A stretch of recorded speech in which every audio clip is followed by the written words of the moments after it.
BooBaes.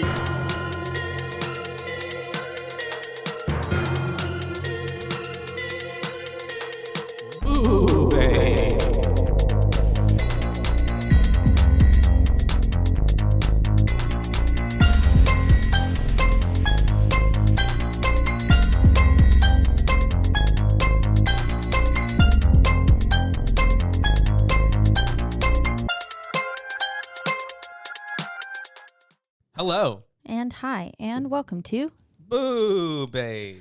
BooBaes. That's right. We're your hosts. I'm Caitlin. And I'm Joshua. And today we're here to talk to you about a psychological kind of mindfuck.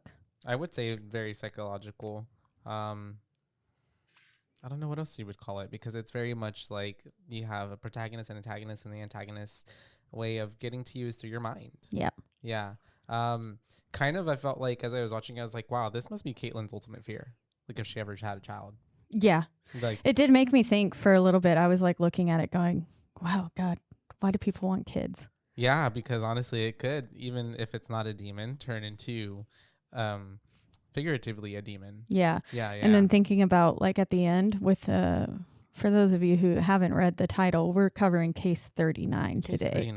39. But at the end, whenever she was like, you're afraid, like you just wanted your mom to love you, and your mom, she hated herself and she hated you, kind of thing. And I was like, oh God, what if I hate my child? Well, yeah, I mean, like, you never know. That could be a thing, but also it's also playing on like parent issues, like I'm gonna say daddy or mommy issues, but like, you know, because it's true, like everything is trauma, and like you take that as a cycle into your children and stuff, you know? Yeah. Like our parents did with us. And yeah, that's crazy. Like you said, I don't know why anybody would want a child. And especially not this child. Lily's a fucking Her beast. name is Lilith. Lilith, yeah. Like, of course she's a demon. Quite the embodiment. I'm seeing that the director, Christian Alvart, he is a German filmmaker, but he doesn't have too many to his name. There's not that. Let's see. He made Pandorum. I think I heard of that one. But a lot of these I don't know at all. That's wild. But yeah, it's starring Renée Zellweger. Yes. Which we all know from, you know, Bridget Jones's Diary, and I feel like a few other movies, but she was definitely made famous from that. And then we have Bradley Cooper, who I didn't remember was in this. Yeah. And also I was like, when I saw him, I was like, whoa, Bradley Cooper, what are you doing here? It was pretty funny. And yeah, I was a little shocked at first. I was like, what is that? Yeah, it was Bradley. Him? And then it was him. And then we also have Jodelle Ferland and Ian McShane. And yeah, it's pretty spot on. What we're starting with is basically it's a social worker. She lands this case 39 to be exact, and things kind of start to unravel in a very supernatural and demonic way. Horrific. Kind of really unfortunate because she was trying to do the most good thing I guess someone could do, and it turned out really horrible for her. Yeah. Yeah, like really bitter in the ass. I would never be nice to anybody ever in my life again after this. Yeah. Yeah. I would also probably quit my line of work. Oh yeah, for sure. Being like, never mind. Yeah. Especially because that's just traumatizing. It is. Lily was quite the fucking beast, the demon. Yeah, she was a good little actress. She was, yeah. She really made me feel bad for her at the beginning and stuff. And then as she started, like, her demeanor changed. Like, especially whenever she was talking with Doug. Oh, yeah. And the little interrogate when he's like, what are you afraid of? Yeah. When the way that she's just, like, sassing off to him, it was so mature. It kind of reminded me of, like, Orphan a little bit. Because then I was like, is this girl like twice what her actual, like twice her age? Case and 39 just acting. Walked so the orphan could run. Yeah. Yeah, that's what it's giving. Yeah. But let's take it from the top. Take it from the top. We open with a creepy looking man. It doesn't help that her parents are so disheveled looking that it was like, honestly, it was easy to hate them. 10 years? How? How? Yeah. How? Once you figure it out, it's like How are they still alive? How? 10 years? That's crazy. I'm also just, she, like Emily, they said. I love how the dad was like, 10 years? You've had her for 2 fucking months. Like, yeah. Don't tell me. Like, don't come at me. Literally. You have no idea what we've been through. You weak bitch. Yeah. But yeah, we opened up on crazy looking mom and dad, and even creepier house as well. Yeah. And I love how they're basically checking in to make sure that their kiddo's asleep. But usually parents do that to make sure their kid's asleep because they need to behave and they need to get their rest. But these parents are like checking to see if she's asleep because they want to fucking murder her. Yeah, they want to kill her, and it looks that way too. They're also terrified of her. Yeah. It looks like they are up to no good whenever they open the door, and then she just calmly says, "I can see you," to them, and it was like, oh, and they shut the door, and then we move over to our protagonist, Miss Emily. Yep. And she's talking to Diego and his family. Yep. Basically, kind of what you see with any other social worker movie. Mom and dad seem to be having a rough time and raising Diego, and she's trying to convince the dad, like, hey, you need to do better, because if not, this cycle repeats and he's just, he's gonna end up like you. So please do better. And that's whenever we have kind of we get to see what Emily does. She's on the phone, she's talking to people about her cases. She got 38 of them, right? And she is, I think, ready to take a break because she's like kind of been overworked with everything. Yeah, she's swamped, and she looks like she's at the end of her rope. And then all of a sudden Wayne comes by and he says, "How many cases do you have?" And she's like, 38. And he was like, "Well, here you go. Here's another one." And so then we get the reason why our film is called Case 39. Yeah. And it's a little heavy on the nail. Hammer on the head, whatever you say. How do people say that? Do you know? Nail on the head. Nail on the hammer. Hammer on the nail. On the nail. I don't know. It sounds like a really bad country song. The hammer on the nail on the nail on the hammer. But yes, she's got case 39, and she's very much like, she puts it up on the little. I love the little frame we get from the camera because she puts it up and she's like, "Nah, I don't want it. I don't need it. Whatever." She's overworked, and then you can tell that she's really contemplating, like, damn, okay, let me just open it up and see what it's about, because she has like a big heart. Yeah, she's really giving. She really is just like, she can, like, this child might need her. So she's like, let me check it out, opens it up, and then we get to see Lily. And right away you can tell, like, for some reason, I don't know if it's like a demon thing or if it was just her, but like it felt like there was something like drawing her. Yeah, to like the a case. spell, like a love spell. I don't know. Very like Little Mermaid when she's like got Prince Eric under her allurement. Yeah.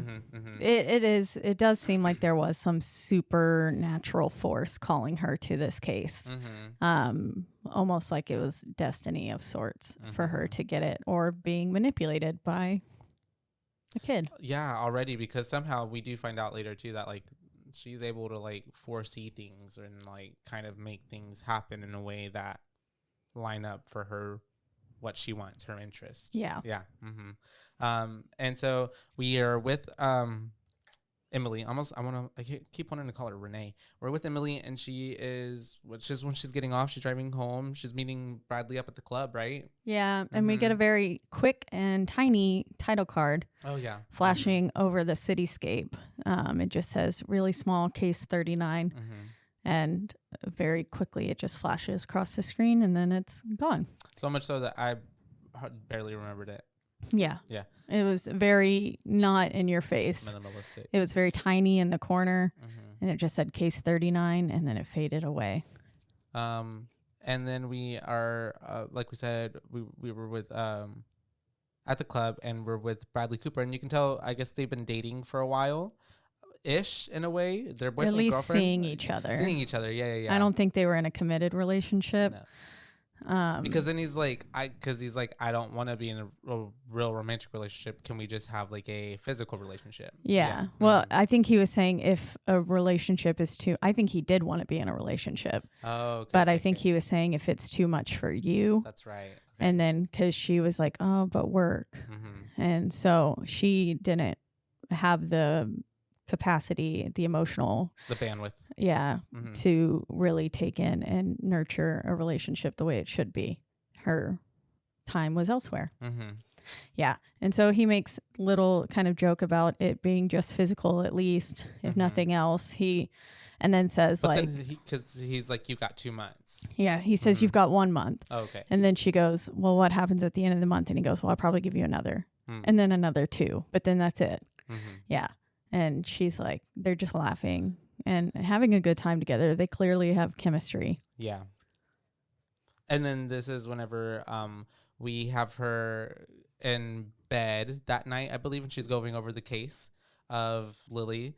And she's kind of thinking like, what's wrong? Like, how can I help this girl? So the next day she goes over to her house and she's knocking on the door and she's like, hey, it's me. I'm here. We had an appointment. And the mom's like, you were supposed to come the 17th. And she like has to show her the newspaper. And she's like, it is the 17th. Like, it's Monday the 17th. This is the date. What it is.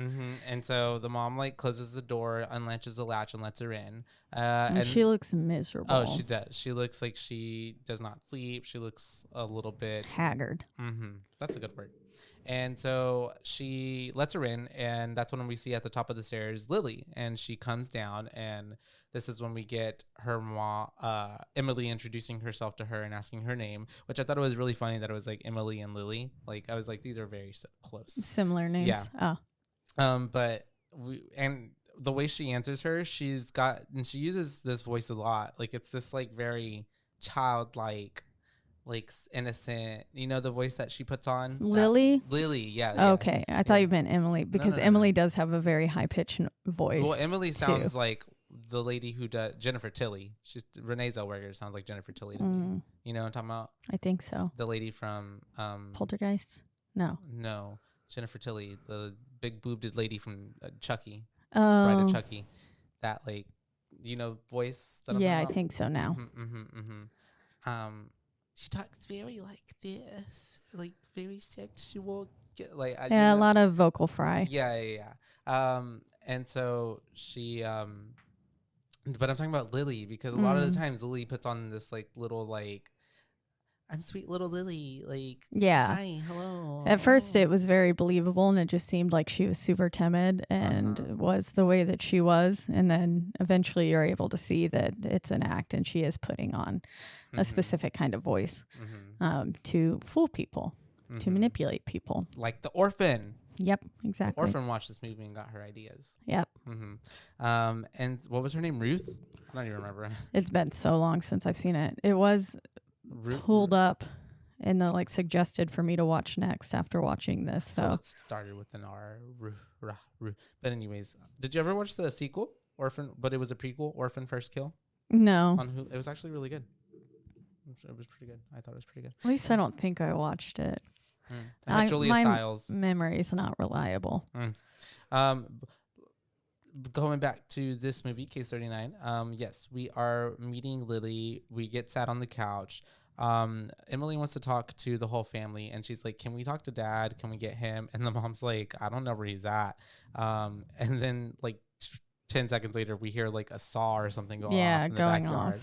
And so then Emily's just like, can you go get him? It's better to talk to everybody. And so she's like, I love how the mom says he has nothing to say. And then when he does she's bringing him in, she's yelling at him. And he's like, the lady wants to talk to you. And he's like, tell her I have nothing to say. And she's like, I did, but she still insisted. Yeah. Yeah. And then so he comes in, and the way he like won't speak directly to Emily, and it's really creepy. Yeah. The way that he is basically whispering in the mom's ear and saying like, we don't need your help. And the mom has to then repeat, Eddie says, we don't need your help. And he looks pissed off. Like he's like glaring at her. He's got this look like he looks threatening. Yeah, he does. And then like she addresses him directly and is like, is there a reason you won't speak to me? And then the mom says, Eddie doesn't like speaking out of anger, which clearly he was pissed off. Yeah. But probably he was also just trying to save this woman too. Yeah. And from his wrath, because he's just pissed off because he's got a demon child. Yeah. Yeah. And he was like, they already had the plan to kill her. Yeah. He was digging that hole and stuff. So you know, he was thinking this will all be over soon. Please just keep your head out of it for right now. I feel that. Because I feel like ultimately, like, these people, like, aren't bad people at all either. And, like, because they're really painted to look like, damn, they must treat their child like shit.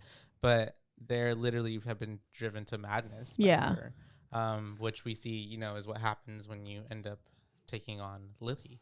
And so she ends up, you know, having this whole interaction with them. And she goes back and talks to her boss, Wayne, and is like, look, like, we've got to intervene because this looks like it's a bad situation for her. And he's like, basically trying to downplay. And he's like, we've got so much going on. We'll take a look into it. But, like, you know, he's not really taking it seriously. And so that's when she's like, look, you give me these cases, you want my opinion, and here's my opinion. If you, whatever you do about it, it's on your hands. She's basically saying, like, if something happens to this little girl, like, you're responsible for it. Yeah, because she's done her job, and she's telling him that something's wrong, but he's not listening. Unfortunately, she's just wrong about what is wrong. About what's happening. Yeah, something is definitely happening, but it's not what she thinks. And so then she goes off to talk to Lily alone.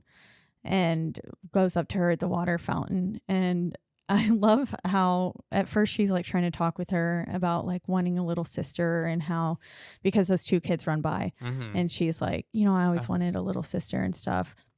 And then she goes and drinks from the water fountain, but sprays herself instead, making Lily laugh, which was like, you know, a clever little way. But then she just all of a sudden flips and she's so direct and she's like, what's with you?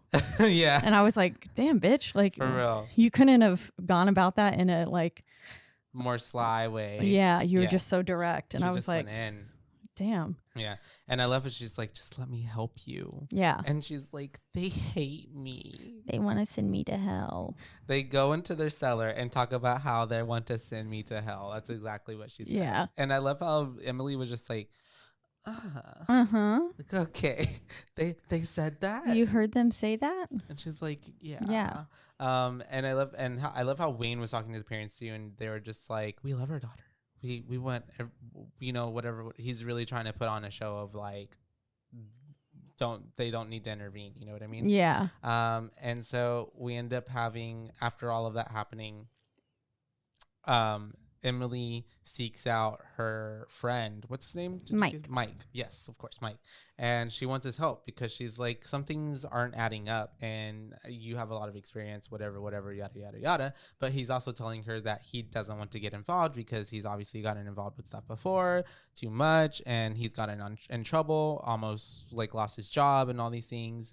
And so that's kind of an introduction to Mike. He's not helping right now, but he will help out later. Yeah, he's got a soft spot for Emily, it turns out. And the dad, this is when we cut back to the mom and dad, and the dad is digging that hole in the cellar even more. And then we have... And Lily won't talk to Wayne. Right. Sorry, just going back a half step. Okay. Lily won't talk to Wayne and say what she told Emily because she's on tape and the dad's casing the room. So it looks really ominous. Like the dad is like, you know, forcing her to stay quiet about things and watching her and, you know, like it's such an abusive thing to do. But it turns out again that it wasn't, she really had me fooled at first. I wasn't expecting it until she started talking to Doug that way. Okay, yeah. And that's then when I you was were like, oh wait, something's off. I was like, okay, no, it's the little girl.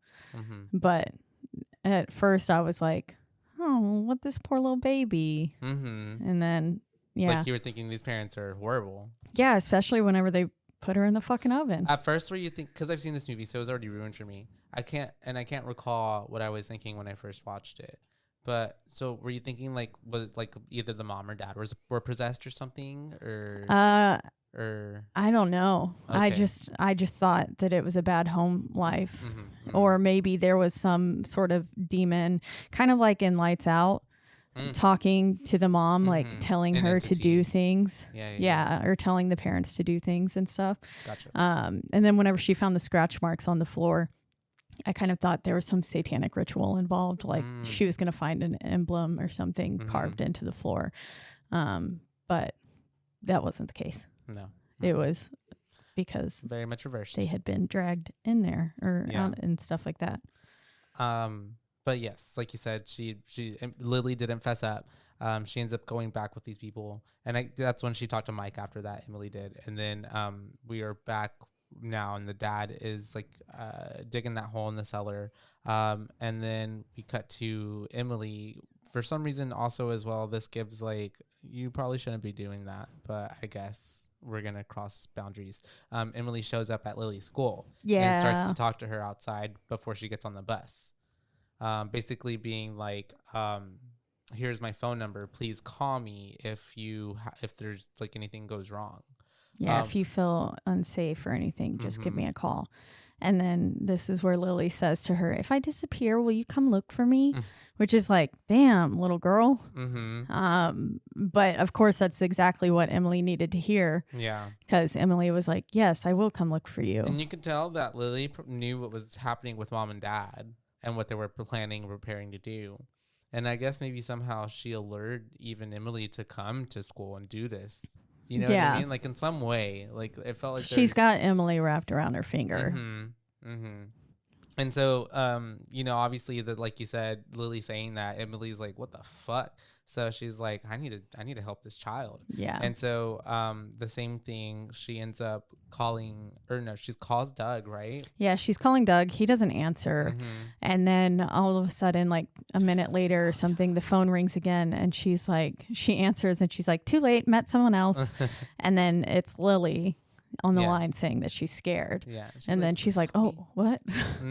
Yeah, because I guess this is 2009's version of like a you up text when she was trying to call Doug. Yeah. She left the message saying, I thought you were still awake. Thought you'd still be awake kind of thing. Yeah. And so, yeah, like you said, she said that to Lily, but then it's Lily being like, fucking help me. And then she's like, what's going on, Lily? And Lily's like, what'd she say? I'm about to fall asleep or something like that? Yeah, she's saying she's scared. And then she says, I'm sorry, I'm falling asleep. Yeah. And it was pretty funny to me, honestly, the way that she was like, I'm falling asleep, and was like pulling the phone away from her face. I was like, what the fuck? No, you're not. Yeah. Like, it gave very fake acting. Yeah, in that moment, I was like, this seems fake. Well, it also seemed too, but like, she actually did fall asleep. So yeah, because who knows? Although she could have been faking, to be honest. Yeah, that whole time, because she knew Emily would come, and she wanted to be in that oven so that way Emily would see how bad, like, and to make it seem away so from bad. Yeah. But she's just a manipulative little bitch. She is. And so Lily ends up calling Mike, the dude who was talking to you earlier, and she is like, hey, something's really wrong, I need you to come over. And he's like, what? And she's like, I need you to come over now. And so because he's not listening to her. And again, he was like, I told you I won't get involved. And she was like, you're not listening to me. and they end up getting there really fast, both of them at the same time, which was really weird. Convenient. Yeah, I guess Mike lived pretty close. And they end up trying to, like, knock on the door, yell. At the same time, we have mom and dad putting fucking Lily in the oven, and they get her in there, but then Lily wakes up and figure out like and sees what's going on, and so she's like reacting, and it's like a whole altercation between her jumping out of the oven and them trying to tie her up with duct tape. And I should have known that she had some superhuman strength whenever she knocked that oven back with two adults holding it. That's true. And she's a little kid. And it, like, of course, it like cut the mom's face or something too, right? Like the mom's head was like near the thing, and it kicked her into the head. And then all this is going on, and you're still thinking like, what the fuck? Because these parents are really trying to kill her. Yeah. And you have Emily yelling at Mike, like, did you hear that? Did you hear her scream now? And they kick the door down, and they end up kicking the door down, getting inside, and Emily is the first one into the kitchen, and she's like, oh my God, and ends up trying to get Lily out of the freaking oven, while at the same time, I believe Mike is trying to fight with the dad. Right? Yeah. That's all going Mike's on. It's like a mess. Getting in an altercation with the dad, and then Emily is focused on getting Lily out of the oven. And then it gives enough time for mom to grab that knife. Yep, exactly. And then comes up behind her. But thankfully, Mike had knocked dad out just in time to really hard on the fridge. Apprehend. Yep. Like, dented the fuck out of that and fridge. It broke his jaw. Yeah. His jaw was like all sideways. Oh, when they showed that, I was like, damn. Yeah. Ouch. And then mom got knocked the fuck out because she like hit some chairs after Mike like threw her off of him. And it's pretty crazy. Also, whenever homegirl Lily's like hands and arms were in the oven and they like shoved it on her arms. Do you remember that part? It was pretty sick. It's pretty bad. Pretty terrifying and traumatizing event for everybody, I feel like, in the room. Oh, yeah. Yeah. And so we have, of course. It must suck for those parents to know they were so close. Oh, yeah. To get rid of, obviously, yeah, because, I mean, they had the fire on and everything. Like, it had just got lit. And because now. But honestly, though, they're in danger. I feel like she would have broken out of that oven. Oh, yeah. They should have, like, drugged her or something, or just shot her. Just like put gasoline on her, pour gasoline on her, and light her on fire. I feel like that would have been the way to go. Oh, that'd be so stinky. Yeah, especially later on too, when like the way Emily goes about it. I'm like, why? It feels like she like locked her in her room.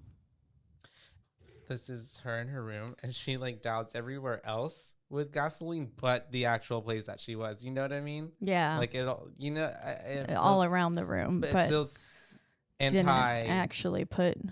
Yeah. I mean, I guess you can't put gasoline on her for risk of waking her up, but like on the bed. Yeah, or at least on the floor leading up to the bed, and then it would get engulfed pretty quickly. Yeah, but I digress. We're getting ahead of ourselves.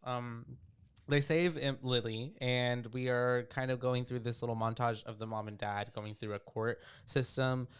They get deemed not mentally fit, right, to stand trial, so they like have to go to like a mental facility to get evaluated. And then Mike says something along the lines, "It's human nature," and I was like, "It's human nature to put your kid in an oven?" Yeah, because she was like, "What the fuck?" She was like, "I can't believe like the crazy thing." And he's like, "You'd be surprised what people can do. It's human nature."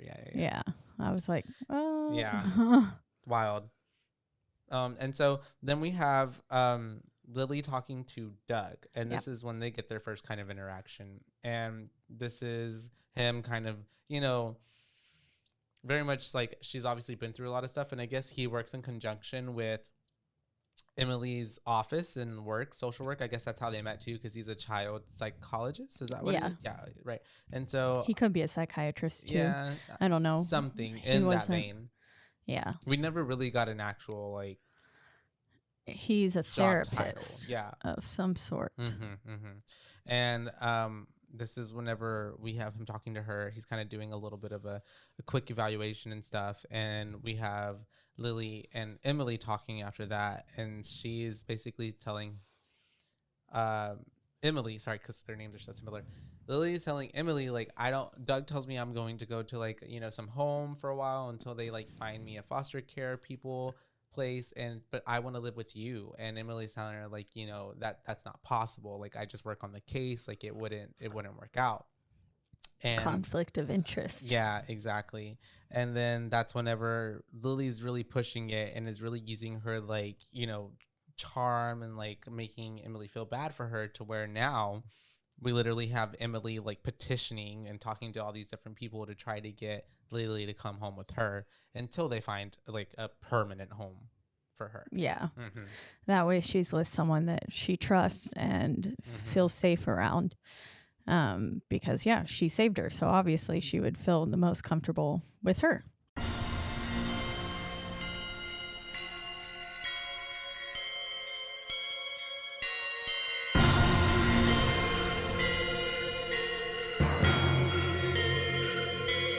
BooBaes.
And now, a word from our sponsors.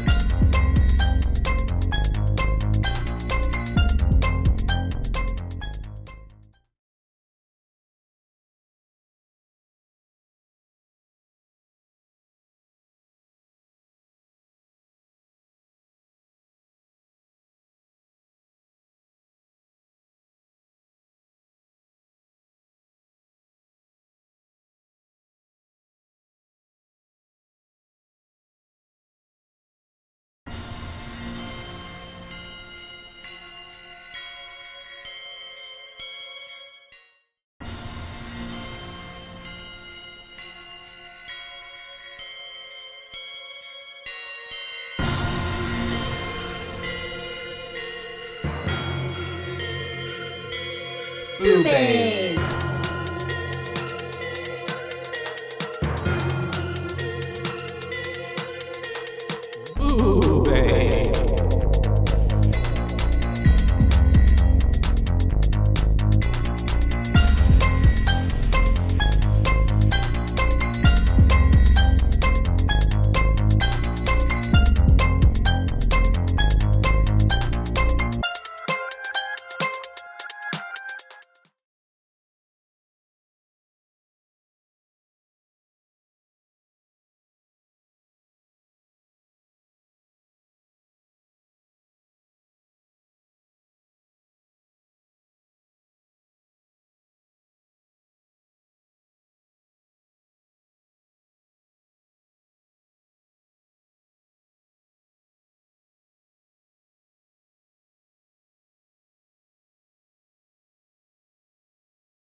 And now, a word from our sponsors.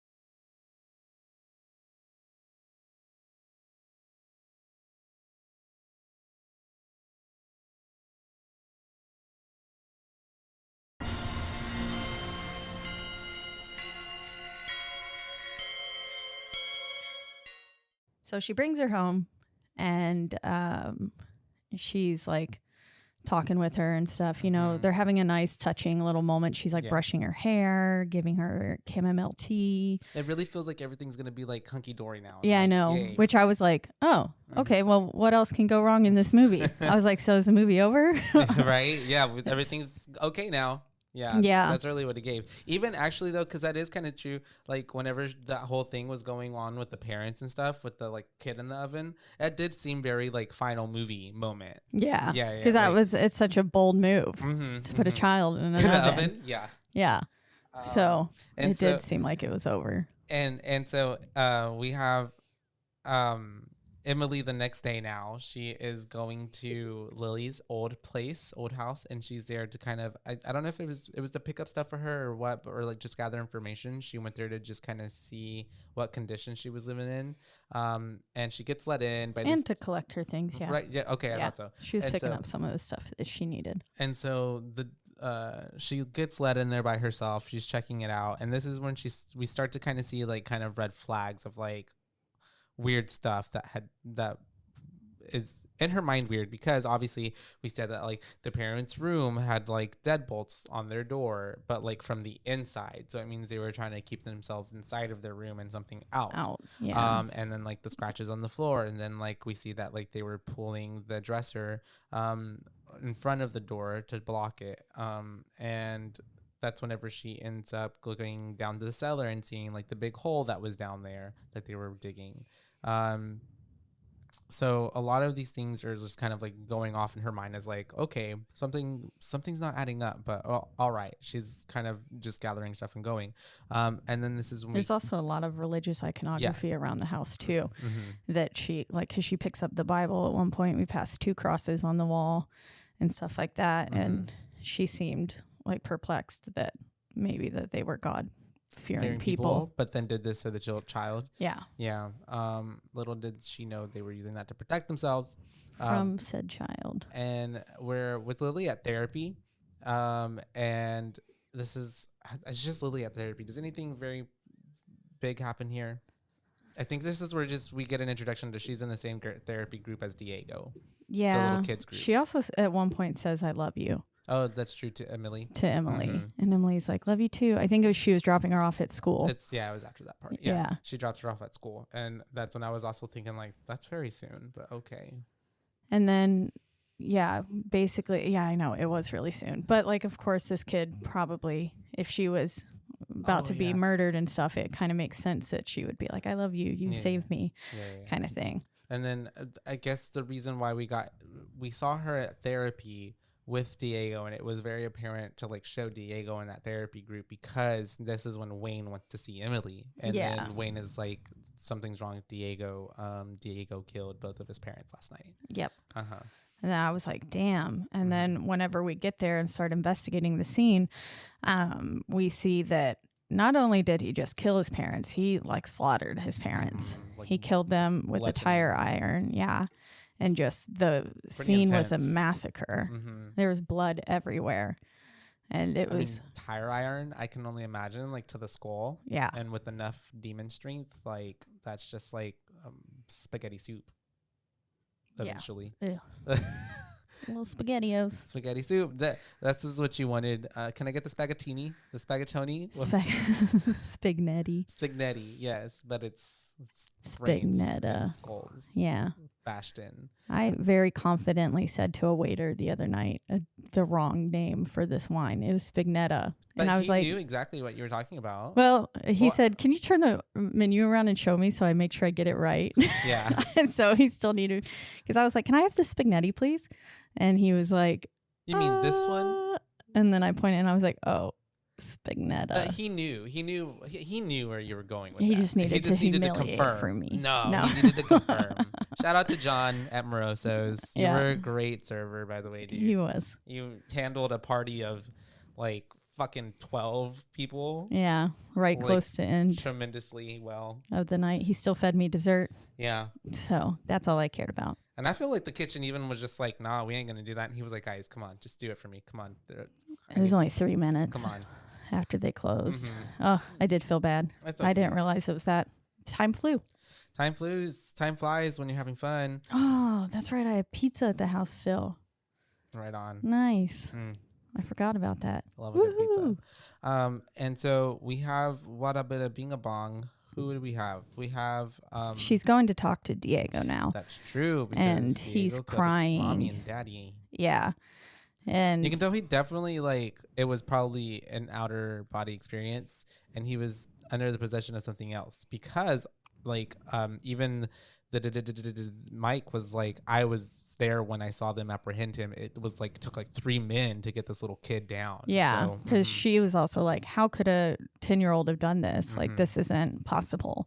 And yeah, she was right. Yeah, because we're talking with him and Diego doesn't even know why he did it. Like, he can't give her a reason. He's just like crying and basically in tears. And then we have Mike observing. So it's all very weird. And we also get to find out that we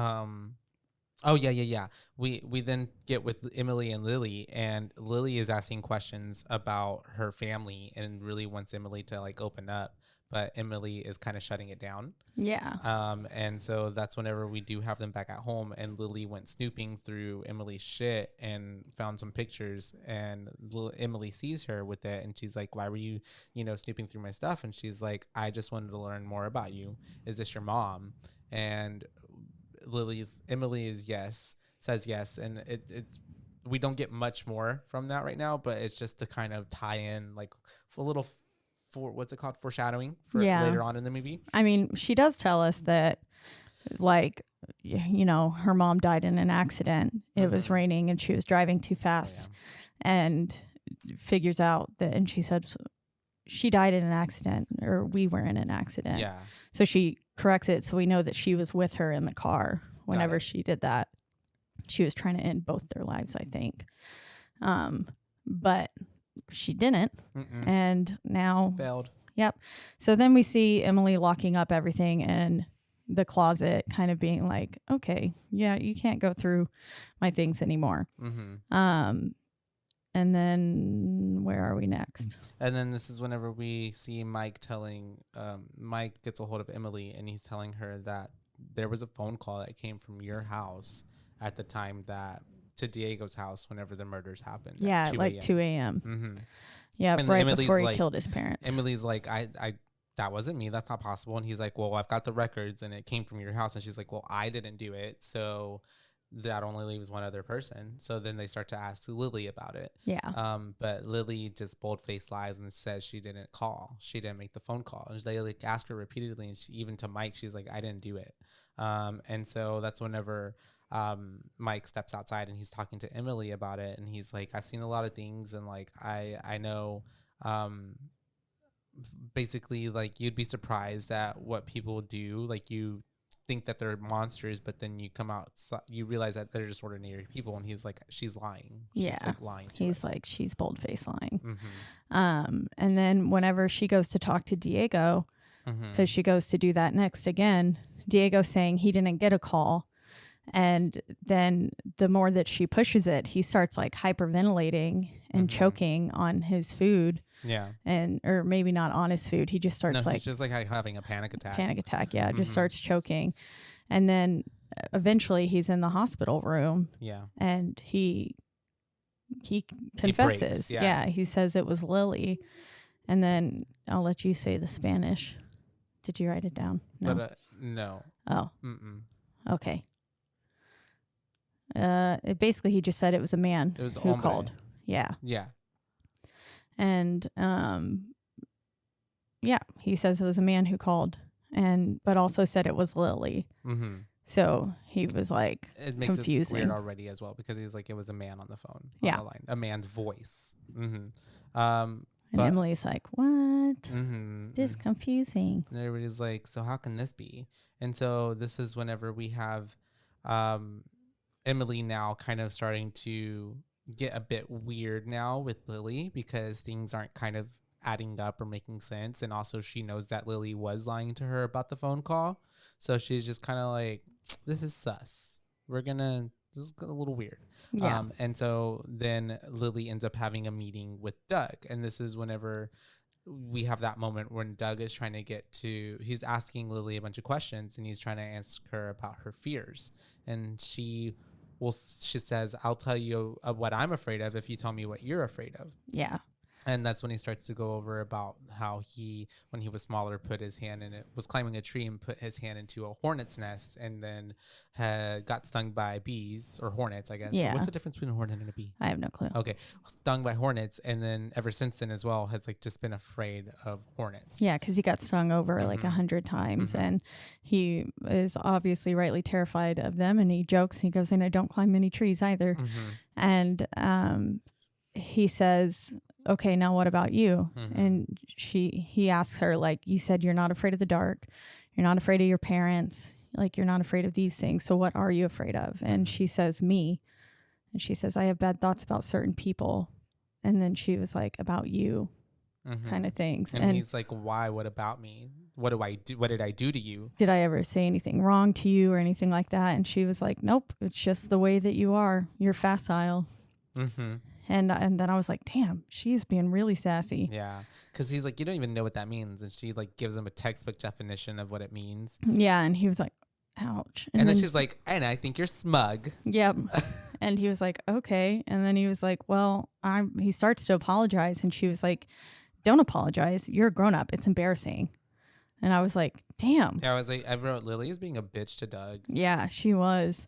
And he leaves the room clearly shaken. Yeah. And he goes, it's been a long time, talking to Emily, that it's been a long time since I felt like this. And she was like, what do you mean? And he was like, threatened. I feel threatened. And she was like, what? As a kid. Yeah. And he gets into the elevator and he's just like, I know a specialist. I'm going to call them in the morning.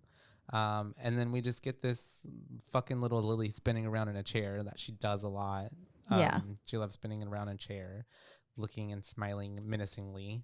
And so we're back at home. It's dinner time. And Lily is cutting her fucking peas like the most like psychotic way ever. She's literally splitting peas. Yeah, which, splitting like, peas. Who does that? And then getting the little innards out, not eating the shell, Mm-hmm. and then poking it with a knife and eating it off the knife. Yeah. Too, which is like, you could cut your tongue open. Mm-hmm. But it's important that she's splitting these peas because that comes into play later. A lot of foreshadowing in this film. Yeah. But she's doing that, and then she can tell that something's off with Emily, and she's like, does she ask her if she's mad at her or something like that?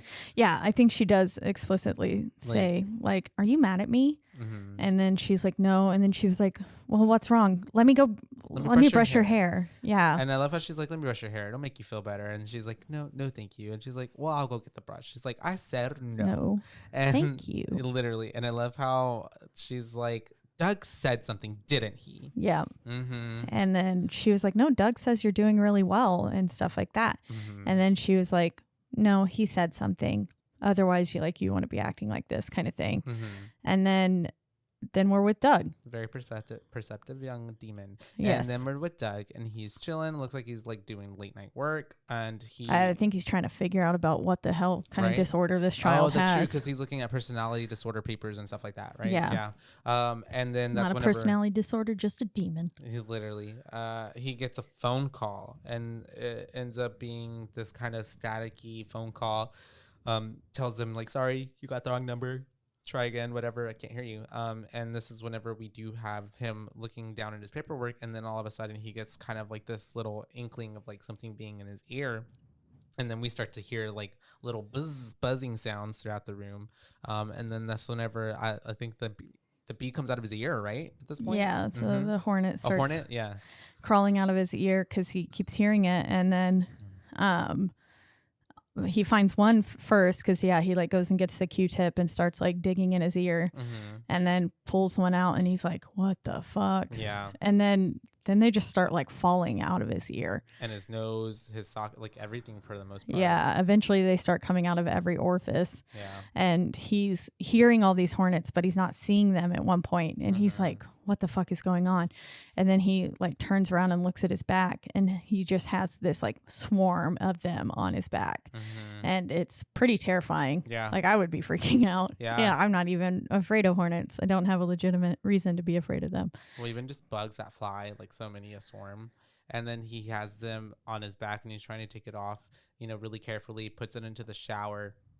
And then, he's having this moment of just himself freaking out. And then it's so severe that he ends up like falling into the shower, breaking the glass, like swinging himself all over the room, trying to like get these hornets off of him. It's very kind of like like Pennywise. Like, when it's not real, but it is real. Manipulating their surroundings. It's so real that they feel it's real. To where he's like literally twisting and thrashing around so hard that he ends up like snapping his neck, I guess, because I like at one point I don't know how he did it, but and he also I think hit his head on the sink, knocking the sink off the wall, that's how he got that slice across his forehead. Because he had a big slice on his forehead too, but then all of a sudden his body just like breaks, and then he like fell down and like slumped onto the toilet. So it's a lot. I was also like very like, it happened so fast. Yeah, it did. But Doug is dead.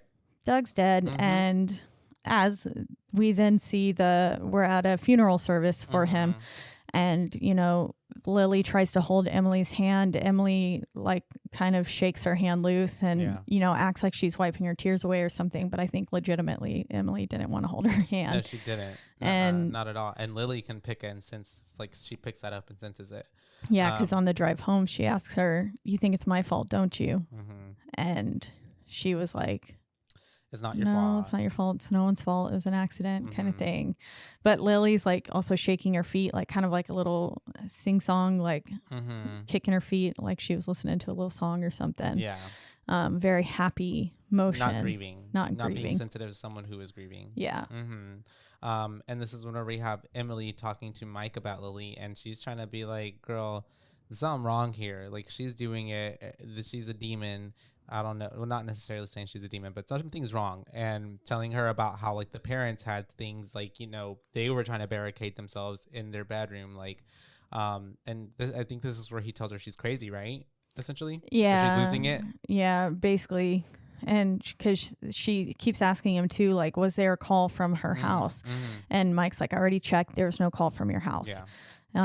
So no, it wasn't that kind of thing. And he's, basically just like, kind of gaslighting her a bit. Yeah. So then she goes and she's like, you know what? Fuck it. Because whenever she took Lily in, she had to give away this case. She no longer was in charge of Lily's case. So she goes to someone else's desk, steals the files, and then starts watching a little tape interview with the parents. Basically, we're with the mom and they're interviewing her, and then she's just so point blank, matter of factly being like, yeah, we wanted her dead. Yeah, she was like, it was his idea for the oven, but we still both wanted her dead. And they were like, why do you want her dead? And they were like, because she is a did she say it? Did she say she was a demon? Or I don't know. She just said that she wanted her dead. I think someone says, she's like, that's not my daughter. Yeah. And they were like, because you think your daughter is the devil. Yeah. And she was like, yeah. Yeah, essentially. And then she ends up saying, I mean, we dealt with her for 10 years, you know, everyone just died around her. You know, I had brothers, and my husband had sisters, and they just died. And then something like that. You know, she, I guess, kept us around because she needed us until she didn't need us anymore, and just kind of like looks, breaking the fourth wall right through the camera, and it's like looking at Emily, and she's like, damn. Yeah, she says she couldn't get rid of us until she found somebody else. And once she did find Emily, that's when she could get rid of them. And what did that, it reminded me of a movie we watched recently. I don't know. What part? Like the part of like pawning someone demon off onto the other person, or? Oh, it was a K-drama I was watching. Never mind. Oh, okay. I thought we watched it, but it was K-drama. That was for your other podcast. Yep. And so then that's whenever we have it's good K-drama. We now get to see Miss Emily going and visiting and talking with the dad. And this is whenever she brings up to him, like, you know, shit's going on. It's weird. He's like, who died? And she's like, my friend. And he's like, everyone dies, man. Whenever she was born, our family just started dropping like flies, you know. Left and right. She is a demon from hell. The only way to get rid of it is by killing it. And so he says from the moment she came into being, she brought something with her. And he says that she wants to know what your ideal hell is and make you live there. Because Emily asks, what does she want? And that's what he responds with. Basically just to torture the living. Yep. In a way, yeah. And then he kind of confirms that Lily can see more than what she lets on, because he says it's like she sees everything, and what she doesn't see, she senses. Yeah, and I think Emily was like, why me? And he's like, because you were good. Because, like, you do good things. She feeds off of good people. Good energy. And so this is whenever she ends up, you know, he's like basically telling her she has to kill her off and to protect herself. And then this is whenever she ends up going home, and she's like demon-proofing her house. And she's like taking the phone down, and she's like putting, you know, those bolts up, I believe. Maybe not at this point, but she is doing everything she can. But then she sees that Lily gets home off the school bus, and she like gives her a little wave, and she's waiting inside, and she like at this point has like the kitchen knife with her. So you can tell she's like kind of contemplating like doing something now in this moment, but also I think also she grabbed it as more of a protection for herself. Like she was thinking, I need to protect myself. That's true. And then she chooses probably the worst possible hiding spot for that knife. Under that fucking pillow. Right. First behind the fish tank. Yeah. I was like, you can see it. Yeah. It's also, if it was up against a wall, that would be one thing. But it wasn't even the part that was up against the wall. It was a part that you can just walk it's right like by. Exposed. Yeah. Yeah. I was like, what the fuck? But then she puts it under that pillow, and then it's like sticking out of the pillow. Yeah. And Lily sits right next to it. I feel like knowing. Yeah, for sure. She knew it was there. And then we have Lily like coming in and then talking to her and being a really fucking cryptic psycho bitch. You know, her and Emily are kind of talking, and she's like, where's the phone? And she's like, oh, it stopped working. And then she goes to the kitchen. She's like, oh, funny, that one too, huh? Yeah. And Lily's like, I had gym today, so I'm going to shower. And as she walks off, she says, "Are they being nice to my mother? Oh, that's right. Are they being nice to her?" Mm-hmm. And then she was like, "What?" And then she was like, "My mother. You went to go see her, right? Mm-hmm. Like you said you were going to go see her." And she was like, "I never fucking said that." Yeah. She didn't say fucking. And Lily's like, well, I must have dreamt it then. Yeah. And then at that point, if I were Emily, I would have been like, but you don't even sleep. Yeah. Yeah. So anyways, we have then, I think it's already the next day, and we see that Emily is at therapy Lily's at therapy, and Emily goes to go pick her up. And this is when we see like Lily whisper something to her little friend in her friend's ear. Mm-hmm. And then Emily like freaks out and like goes in and like yanks her out of the group. And that causing much alarm. Oh yeah, to everyone else around her, especially because all these kids come from like battered homes. And that lady's like, "Don't you ever fucking do that here again, you crazy bitch." Yeah, and she was like, "No, you don't understand." Yeah, she's like, "I'm tired." Or what'd she say? No, Lily comes up. She's like, "No, it's okay. She's just super stressed with work. She loves me, and I never want to I want to live with her. Don't take me away, please." Yeah. And so that's a whole scene, and like Emily's kind of getting fed up at this point, and Emily gets into the elevator with Lily. And as she's getting in the elevator, right why Emily? Why Emily? Why Emily? Why Emily? 1,000 fucking times. Mm-hmm. I would have lost my shit. Yeah. It's like in Family Guy, the mama. Mommy. What? And she's like, what? And he's like, nothing, bye. Yeah. It's so funny. But yes, it's very much that. And so she's deliberately trying to annoy Emily and like really rile her up. And this is when they're in the elevator, and Lily's like, I want to go to therapy and you better let me. And then Emily's like, you're never coming here again. And then Lily's like, are you sure about that? And makes Emily feel like the elevator is like plummeting down to their death. Yeah. It's really freaky. It scares the fuck out of Emily because it's not really happening. So like obviously the elevator ends up opening up. They walk out. People try to come in. Emily's like fucking shook. She is scared. She the probably guy's peed on looking herself at her a little bit. Probably, yeah. The guy's looking at her like, are you crazy? Yeah. I had a dream last night too that I was in an elevator that That broke. was dropping? Yeah. That's scary. Because of the movie? No, I watched this morning. Oh, well, it looks like it's going to happen to you soon. Don't say that. Well, we have to go down 21 floors. Right I'm going to go down a different one than you today. No. Yeah, I'll let you go first. Gosh. It was funny. As we got into the elevator to come up here, because we both got to the Alico at the same time, I was like, I just watched a movie, forgetting that it was the movie we're about to cover. Literally. And I was like, I just watched a movie where the elevator like breaks and falls. That'd be pretty scary. Then he was like, you mean this one? And I was like, oh, that's right. It's the one we're covering. I'm just stupid. Life blurs. It's okay. You're not stupid. But it's also very scary to be on an elevator. Because I looked down that elevator the other day, like, or a few weeks ago when we were here, and that's like really like it's up there. And imagine like the velocity times speed times gravity times 4x plus 9, like you're just it's explosion. Dead. Yeah.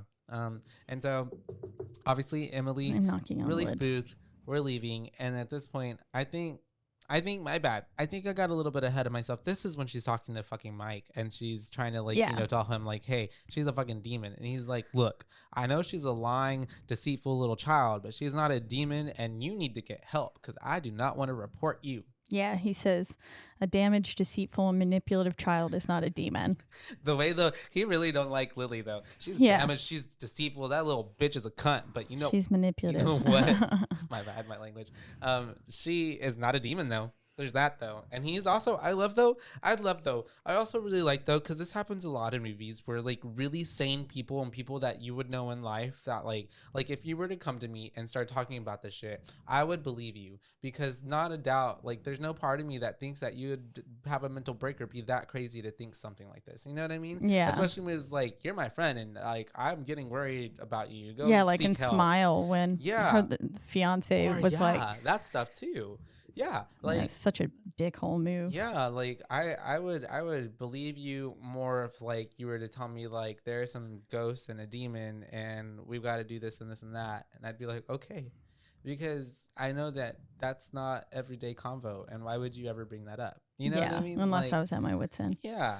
Anyways, and also because the dude Mike, who's supposed to be like some like detective or whatever, like obviously there's a bunch of other context clues. Like it's not like this came out of nowhere.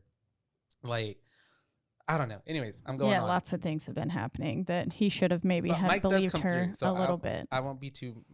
We won't get too heated on Mike.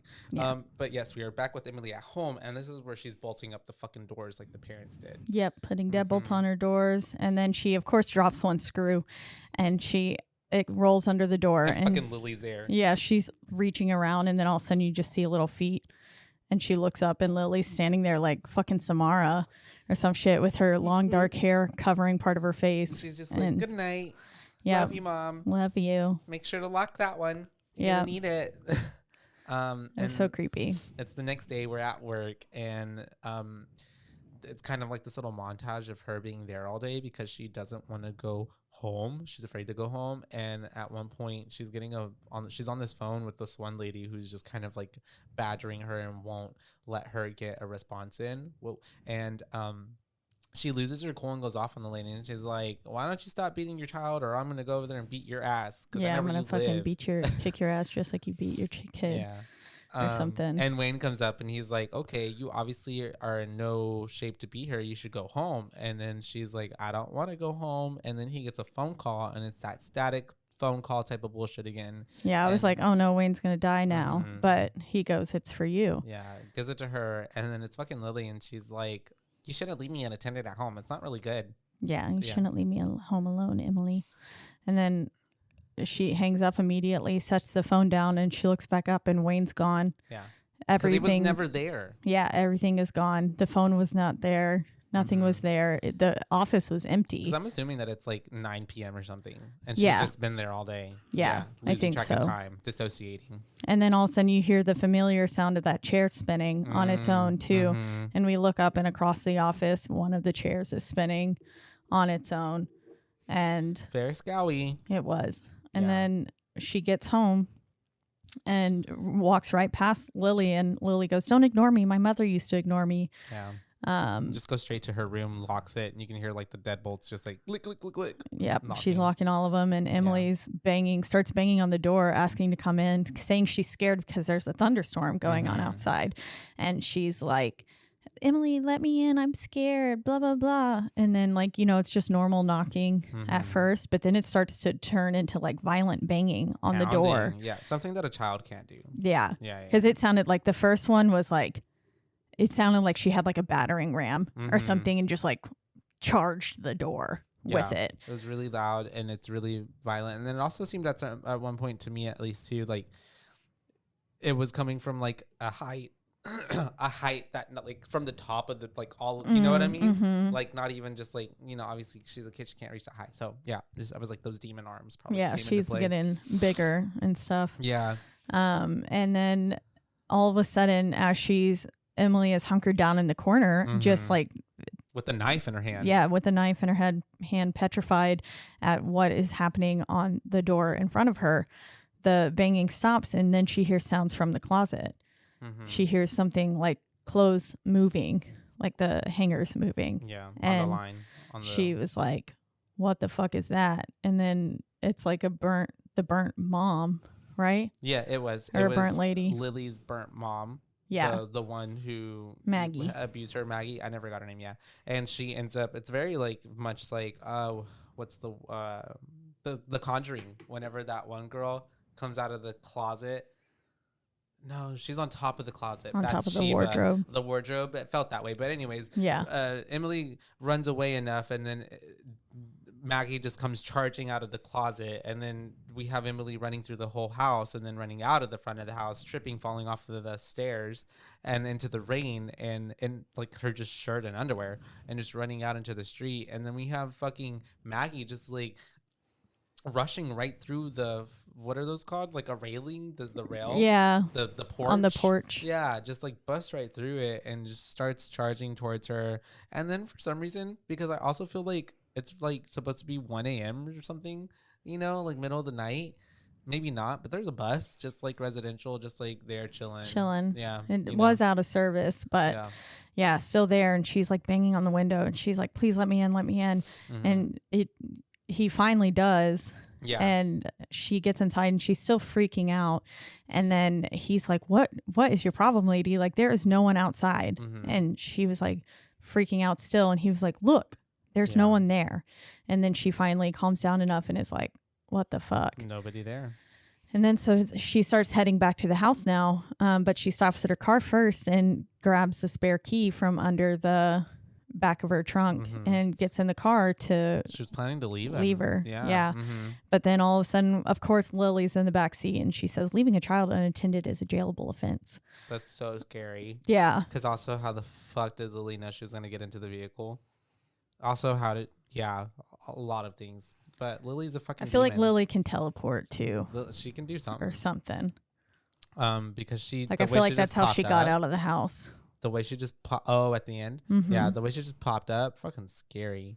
And so anyways, yeah, obviously Emily's freaked out. So she's like, oh my God. And so this is whatever Lily starts telling her, like, if I want to eat ice cream for, breakfast, lunch, and dinner, if I want to do this, if I want to go to therapy, if I want to do anything, you have to do what I want. Yep, I want a new dress. You got to get me one.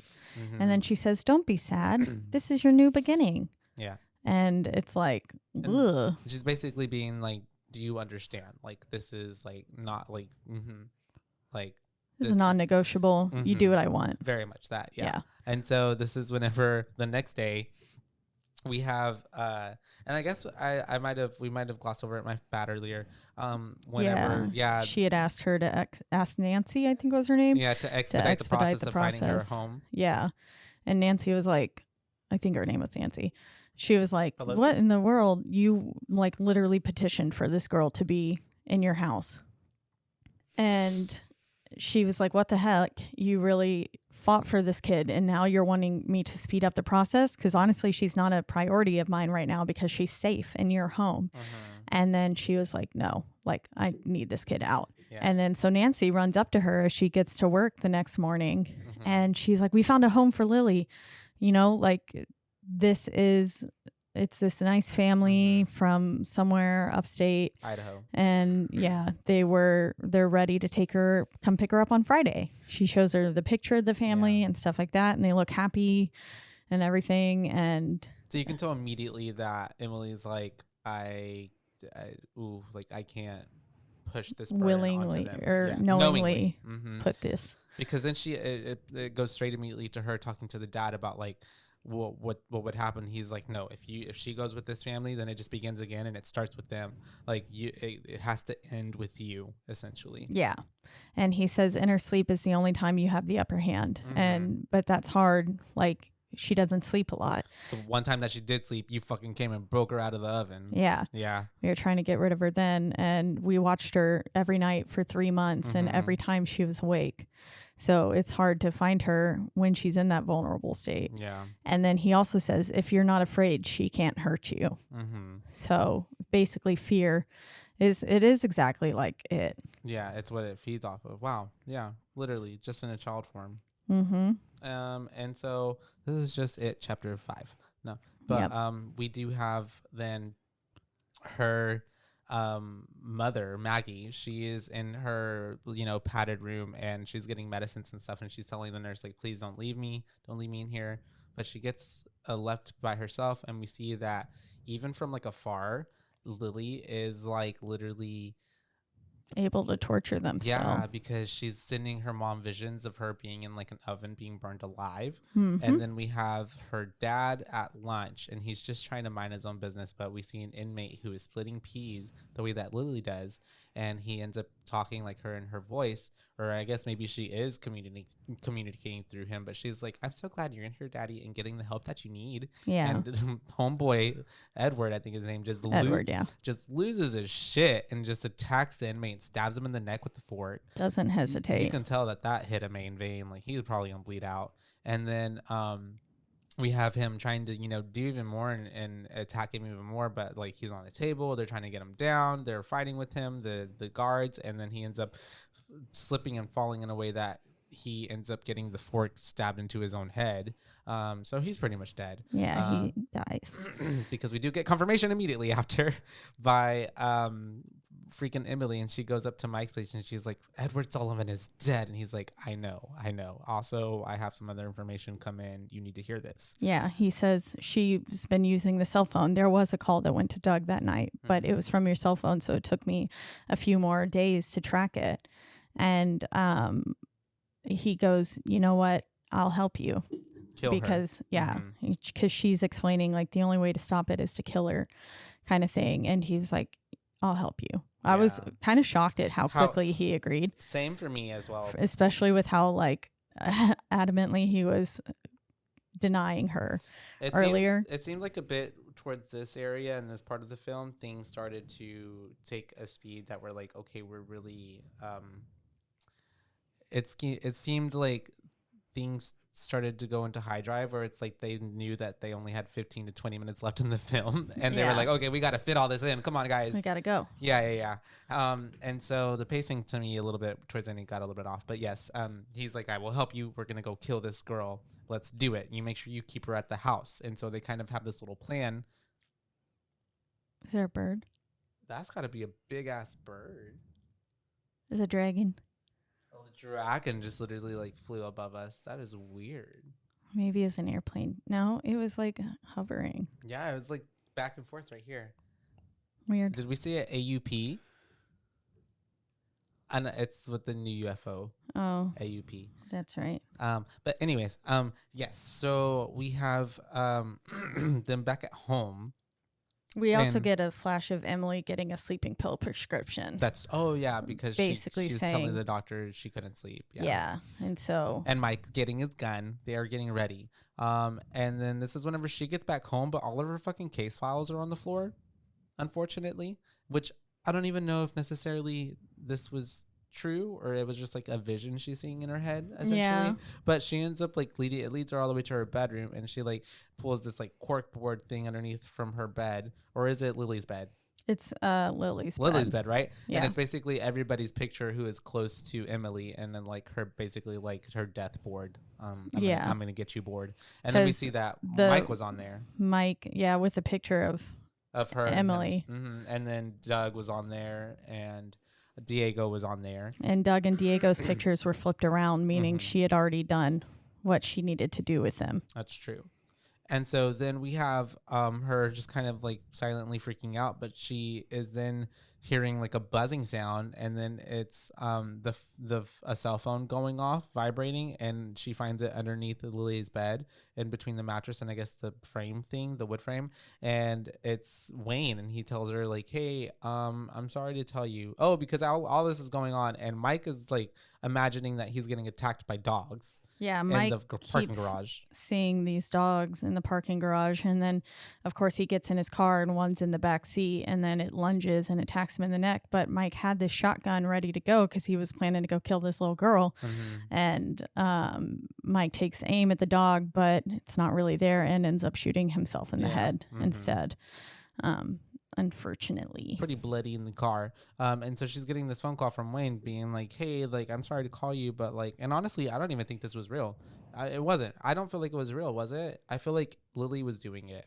Even though Mike was dead and that did happen. I feel like that did happen. I just mean like the phone call from Wayne. You think the phone call was too fake? Fast. Yeah. Oh. I feel like Lily wanted to torture Emily and being like, your friend's fucking dead. Yeah. Yeah.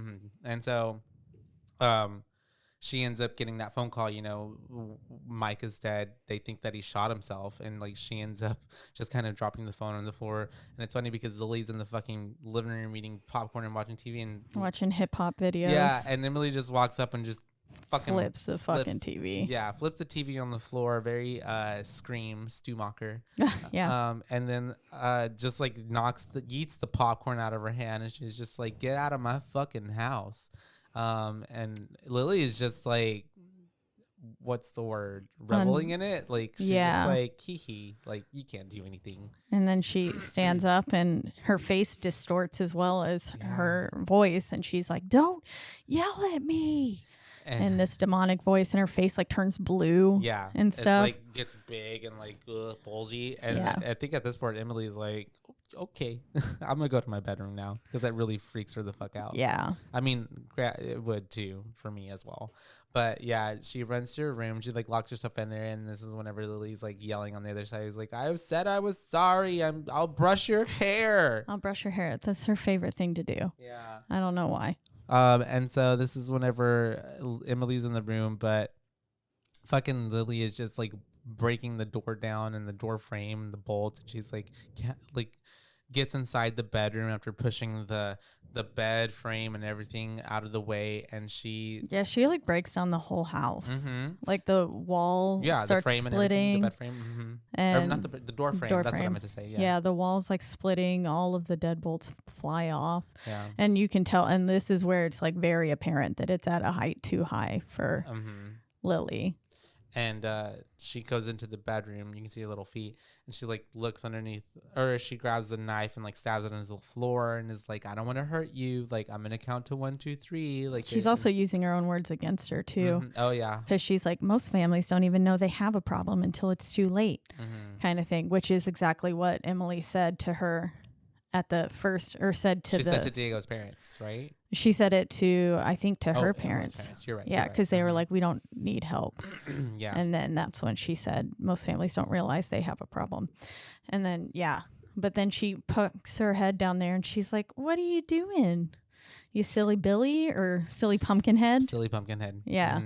What are you doing, you silly pumpkin head? And then Emily's just like, what do you want? And she's just like, I just want you to love me. What you wanted from your mother. Mm-hmm. And so Emily's like, you know what? All right, I'm going to play your game. So she comes out from under the bed and she's like, all right, let's, Lily's like, come tuck me in. And she's like, okay. And Emily's like, let me make you some tea. And so she's making her tea, and she ends up putting the sleeping pill dust in it. And she takes it to Lily, and they're in the bedroom together. And she's like, you know, here's your tea. And Lily's like, you look stressed. You should drink this. And Emily's like, I'll have some later. You drink it. You drink this. This one's for you. Fucking bitch. And so, yeah, she ends up drinking the tea, and she ends up waiting for her to go to sleep, which she does. And that's whenever we have Emily grabbing a gas can from the garage or wherever and starts dousing the house. And so she ends up lighting it on fire. And at this point, it's ablaze. She ends up walking out. She saves the goldfish or whatever that fish was in the little tank. And yeah, I know. At first I was like, oh damn, is she going down with her? Because she was sitting on the couch while everything was burning around her. Yeah, I was like, because also arson, people who investigate arson, it's so easy to tell. Oh, they're gonna tell, like, she set that fire. Mm-hmm, yeah. Mm-hmm. And so I was like, she's setting this fire, like she's not going to get caught for it. And then I was like, oh, she's going down with her. That's her plan. Mm-hmm. And then I was like, damn, she's going to let the fish die. But then she walks out with them. And I was like, oh, good. She saves them. Mm-hmm.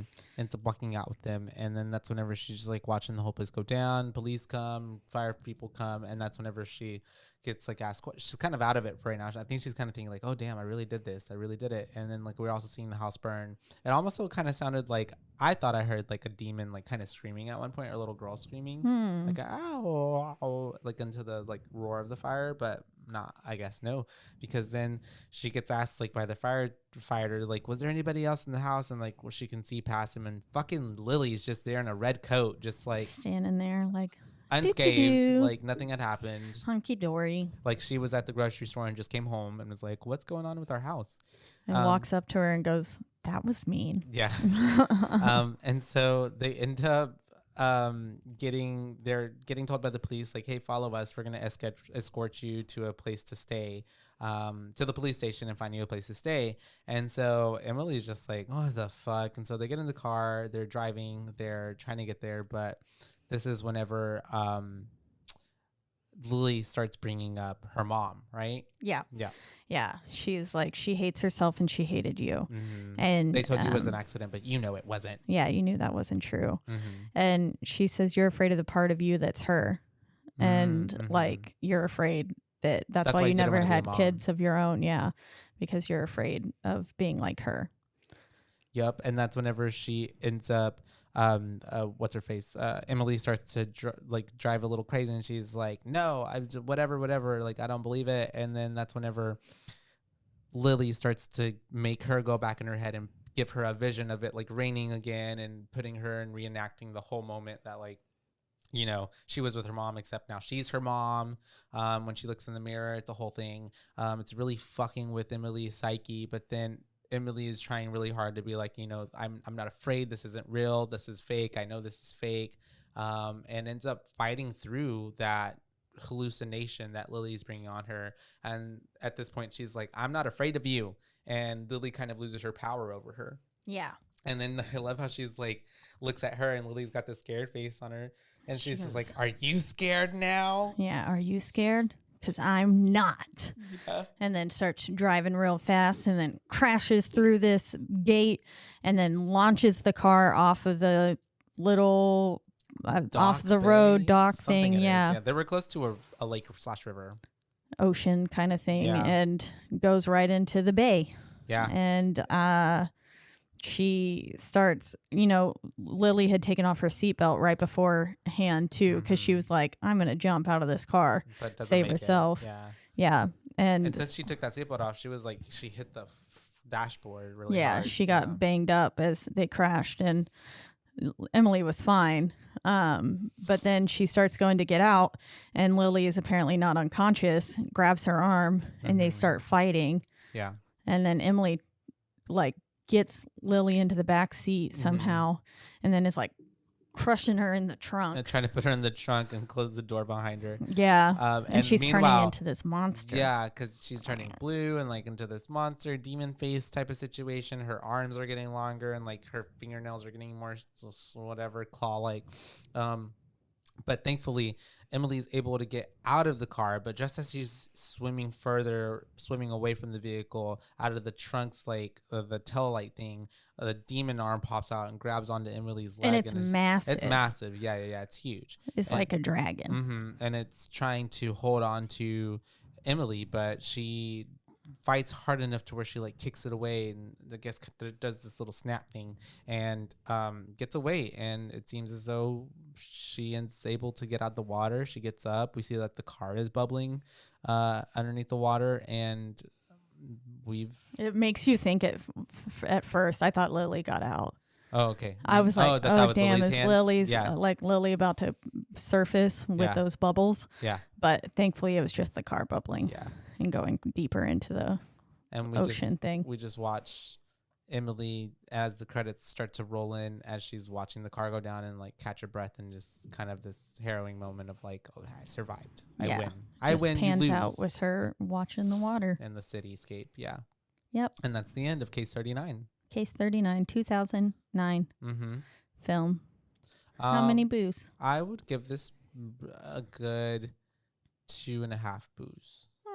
2.89, almost a 3. Almost a 3. Almost a 3. I thought that it could have been scarier. Yeah.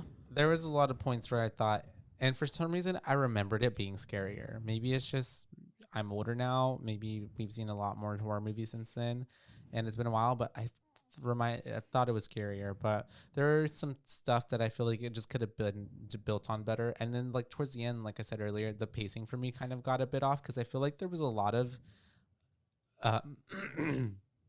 not build up, a lot of backstory-ish, not backstory, but a lot of stuff to lead up to like this child's a demon. It's, you know, but we kind of already very like fast. Like I think even with that meeting with Doug was like, okay, there's something wrong with this bitch. Yeah. Like, and I feel like it could have picked up a little bit more faster then, and we could have gotten a longer, or I don't know, feel like a more fleshed out ending, because it did feel like it just kind of like went through the end really fast. And then it was, and then also like we just drowned her. And then I'm also thinking of like, and because then you hear the sirens go, I'm like, how the fuck is she gonna explain this? Yeah. Like you just left your burning house that we obviously can tell that you committed arson for. All your friends died, and then now the little girl's dead. Yeah. Obviously there was a little girl staying with you now, and now she's gone. So yeah. And you crashed your car into the lake.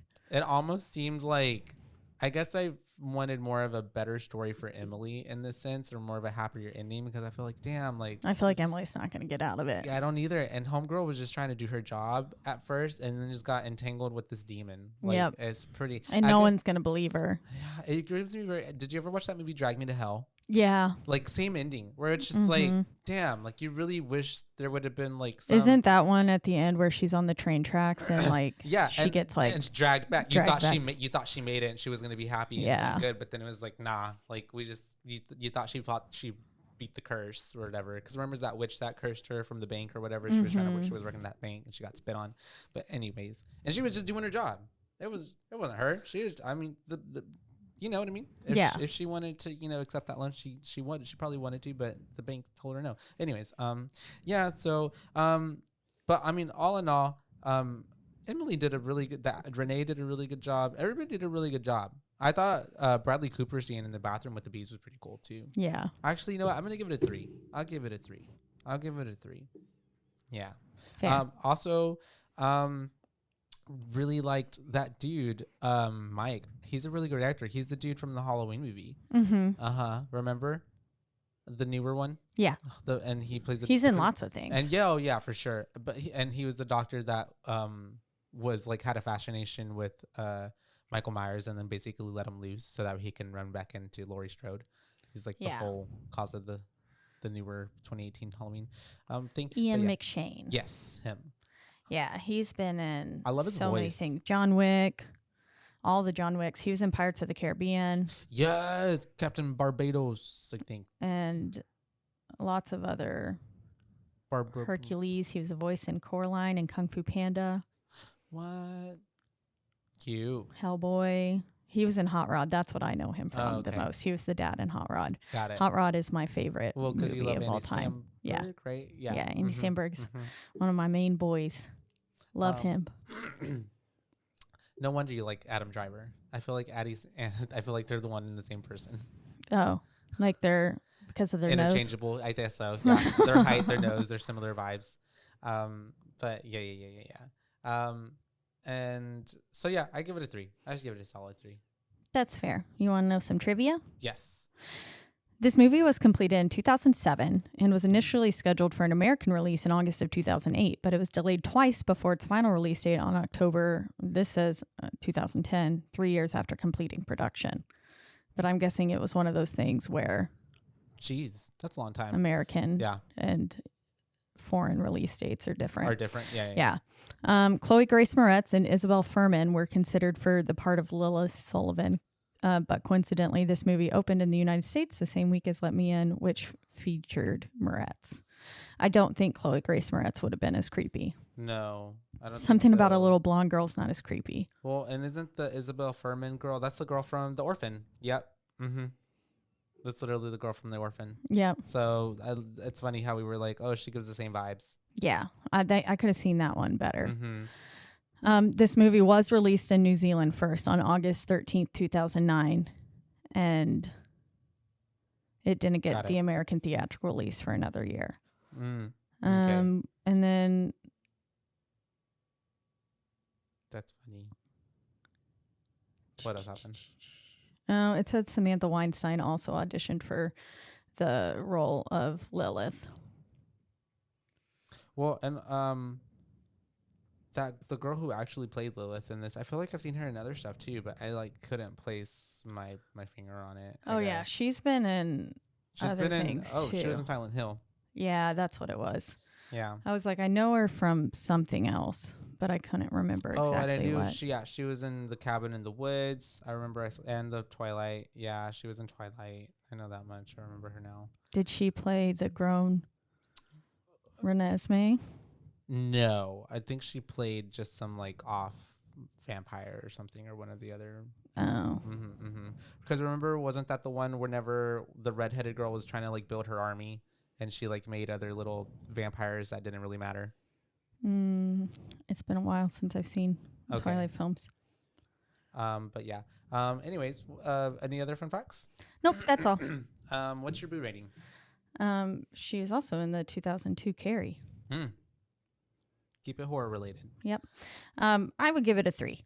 A 3? Yeah. Solid 3. A 3. for me. 3 boos. It was an all around pretty okay movie. I enjoyed everyone's acting, like you said. Everyone did a pretty solid job. Nothing was too terribly unbelievable. I think even the Maggie, the dad, Edward, like even the smaller roles, even Diego did a good little job for his little kid role. He did. Yeah, all of the acting was good. Even that one bitch that said, "Don't ever do that again," when she came and like pulled the girl pulled her out of the therapy session. Yeah. Yeah, everyone did a great job. Mm-hmm. All around pretty believable movie. It was like I was watching, something unfold. It feels like, unfortunately, stuff that happens all the time in real life. Yeah. Yeah. Uh-huh. And it's a pretty, not a whole lot. I mean, it's a creepy kid movie, which is pretty standard, and a kid being a demon, which is also pretty standard. But it felt like a unique take on that. Yeah. To me. It did as well. It felt like an original story. Yeah. It didn't feel like something I'd seen before. But I also feel like it could have been maybe even hammed up a little bit more. It was just a little bit scarier. Or maybe I would have liked to seen her turn into a full-fledged demon. Like, I don't know. Yeah. Mm-hmm. Like instead of just the little flashes of her. But even then, I guess it is like you said. Maybe the budget wasn't big enough. But like you said too, sometimes like the mystery or like only seeing a little bit of things, like just seeing that one arm, like especially pop out at the end of the car, like that was pretty like, oh whoa. Kind of gives terrifying. you like what could have been, like, or what could she do? Like kind of makes her seem like she could do anything, which is even scarier. Yeah. Like Hulk out of that car and still come after Emily. I feel like she's still alive. Yeah. She could be very easily. Case 42. Probably has like what would the be ability the sequel to title to Case 39? Like right? Just another Case 39.2. Yeah. It's like Lion King 1.5. Yeah. Oh, with Timon and Pumbaa. The backstory. Cute. But yeah, that's 2009's Case 39, brought to you once again from the lovely Rogue Media Network studio. That's right. They take great care of us, and you can listen to us and all the other amazing podcasts on this network all in one central place, and that is at RogueMediaNetwork.com. And you can also listen to us on wherever you get your podcasts, the biggest two being Spotify and also Apple. And wherever you do listen, don't forget to rate, review, like, and subscribe. That's right, because that's the only way we can get ahead in the charts. I told you this weekend, but I'll mention it here again. We showed up on the suggested for someone that didn't know me, but now knows me. Super cool. And so I was telling my students, maybe at university level, that I do this podcast. Then all of a sudden I said BooBaes, and the girl was like, wait. One of the girls was like, this sounds familiar. And then she was like, hold on, let me look at my phone. And she pulled it up, and she was listening, like one of the last things she had been listening to was our Purge episode. And we just showed up randomly in her suggested feed, which was really cool. Yeah. It felt neat and organic. And so as opposed to like, oh, you made her do it, or she knew you. Yeah. Yeah. It's like people actually know us who are not our friends and family. Yeah. Yeah. Or the couple of devoted fans that we do have, because we do have some good fans. Yes. But yeah, it was really cool. So I was excited for that. But yeah, it does help us get ahead in this world whenever you actually rate and review. Yeah. Because it helps us get ahead on the charts. So please don't, if you're listening and you haven't done that yet, please go do that. We'd super duper appreciate it. Yes. But 5 stars only, please. Don't hurt our feelings. Only 5 stars, please. But if you want to let us know your thoughts on Case 39, or if you have any other suggestions for us on what movies we should cover for spooky season, we're going to do a mix of films that we choose and then also listener requests. So if you have any ideas that you want us to cover, please reach out to us. And you can do so on our one social media platform, which is Instagram, and that is at BooBaes Podcast, and that's at BOOBAES, because we're your BooBaes, not your BooBabes. So make sure you don't put that B in there, the extra B. Extra B. Use some B's, though. Use the first B and the third B. But like always, second B. So, well, what is it? Use the first and the third B, right? BOOB. Oh, I get it. Yeah. Fourth, but only 2 B's. Would it only be? Yeah, you're right.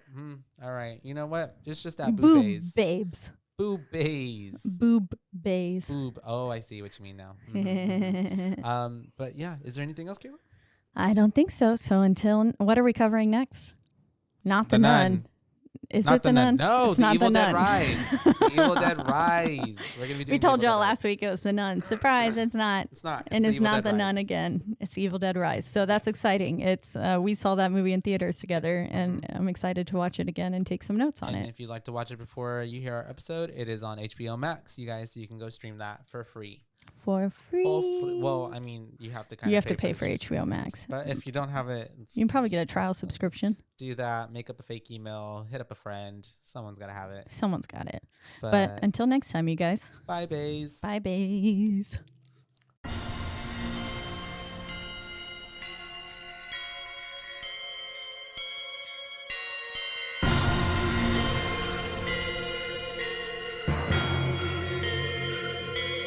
BooBaes.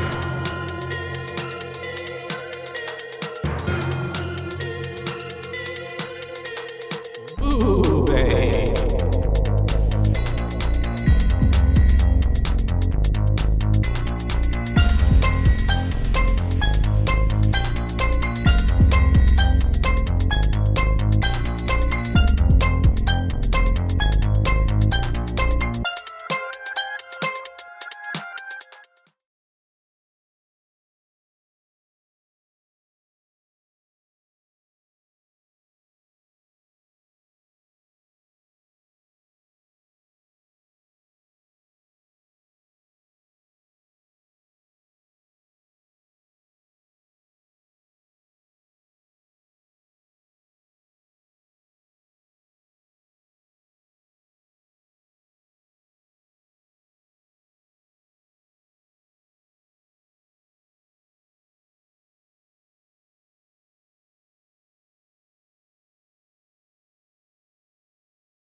And now, a word from our sponsors.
Are you a podcaster? Let's talk podcast hosting. Are you tired of your current podcast host? Need real support in a community that gets it? At Rogue Media Network, we offer top-tier podcast hosting services to help you thrive. From hosting and distribution to dedicated support, we've got you covered. Starting as low as $25 a month. Join our community of passionate podcasters today. Contact us at hello@roguemedianetwork.com.